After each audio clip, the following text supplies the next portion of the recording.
자, 류일임 방심위원장을 비롯한 여권 측 방심위원들의 노골적인 이 이중잣대, 그런 어떤 파렴치함이 계속해서 도를 넘어왔던 가운데서 최근이던 지난 21일에도 노골적으로 중립성을 지키지 않는 공정치 못한 의결을 해서 논란이 일고 있지 않습니까? 방심위가 여러 그 종편 심의에 대해서 이게 문제없음 의결을 했는데 그 내용이 다름 아닌 뭡니까? 이재명 대표의 조폭 연루설을 보도했던 기사들이었죠. 이걸 심의를 했어요. 근데 아시다시피 조폭 연루설 21년 10월이었죠. 그때 국민의힘 김용판 의원이 경기도 국정감사장에서 이재명 대표가 성남 시절에 조폭 박철민으로부터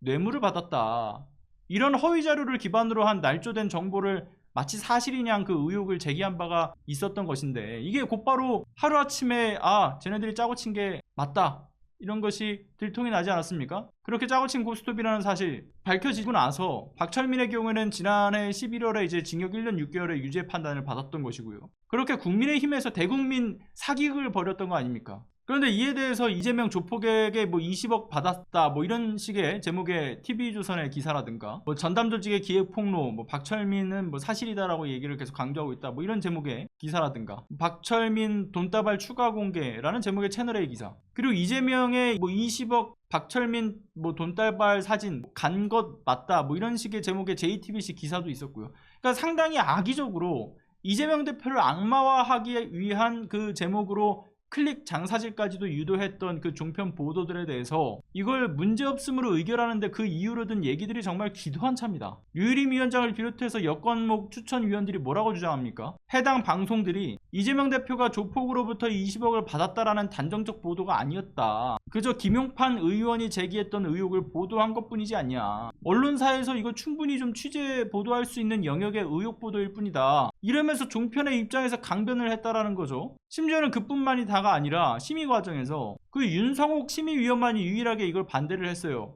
예전에 했던 심의 내용들과는 좀 기준이라도 맞춰야 되는 거 아니야, 이렇게 항의를 한 것인데, 그렇게 추가 발언을 하려고 하니까 여기서 류일임 위원장이 내가 지금 의결을 하고 있지 않냐, 이런 식으로 말을 딱 가로막아 세우고서는 의결을 날치기로 해버렸다라는 거예요. 정말 눈꼴 시릴 정도의 폭거 아닙니까? 아니, 지난해 11월부터 계속해서 그 뉴스타파의 김만배 신앙님의 녹취록을 인용 보도했을 뿐인 방송사들에 대해서 공격을 하면서 방심위 여권 측 위원들이 어떤 태도를 보였습니까? 1억 4천 상당의 과징금을 부과하면서 그들이 주장했던 건 이런 거였죠. 형식적인 반론을 붙이는 방식으로만 이 양쪽의 입장을 반영했다라고 이야기하는 주장은 방송의 공정한 진실 보도로 볼 수가 없다, 이런 되도 않는 얘기를 덧붙이질 않나. 언론사 스스로 직접 취재한 게 아니라 전원을 통한 간접 취재라면 진위가 확인될 때까지 이 보도를 유보하는 것이 당연한 것 아니냐, 이런 식의 주장을 펼쳤던 본인들이에요. 그런데 본인들이 했던 말을 지금 다 잊어버리는 겁니까? 그때는 각 방송사가 진위 확인에 대한 노력을 했는지 여부, 리포트가 전체 뉴스에서 차지하는 분량은 어느 정도고, 또 사실관계가 왜곡된 것에 대해서는 어느 정도로 사과를 했는지, 이런 것의 기준이 반영되어야 된다라고 주장을 했던 것이 이번 의결에서는 요건에서 모두 제외가 됐죠. 그러니까 아주 후한무치하게 자신들이 내놨던 그간의 법정제재 의결의 명분까지도 이번 종편 심의 과정에서는 무시하는 모습을 보면 심의위원들 무슨 자아가 2개, 3개는 되는 모양입니다. 이게 어떻게 같은 사람들의 입에서 나올 수가 있는 주장입니까? 스스로들이 이 자신들 입에서 나는 썩은 내를 맞고도 심각성을 못 느끼나 봐요. 공정성, 객관성은 다 내던져 버리고 언론의 자유와 이 기능적 요소들을 억압하면서 민주주의를 위협하는 의결을 국민들이 지켜보고 있건 말건 상관없다,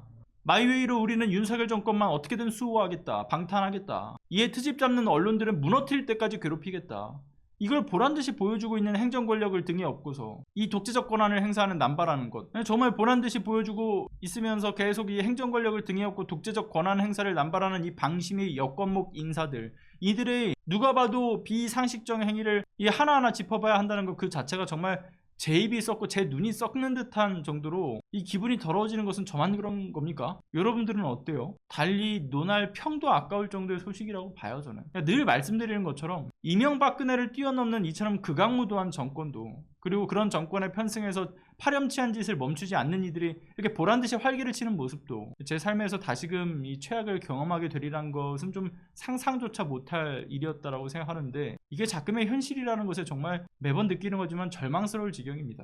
그러니까 저들의 죄가 모두 응당한 대가를 치르는 그날까지 저는 정말 하루라도 편히 살 수 없을 것 같고요. 그렇기 때문에 한 명 한 명 빠짐없이 우리가 기억하고 기록을 해야 된다고 봅니다. 한 줌 권력을 믿고 국민을 상대로 무시하고 까분 결과가 어떤 무서운 결과를 초래하게 되는지 그를 정확하게 인지시켜 줘야 되지 않겠습니까? 관련된 문제에 대해서는 늘상 나오는 이야기이긴 합니다만, 늘상 이렇게 짚을 이야기가 매번 쏟아져 나오는 것도 참 기가 막힙니다.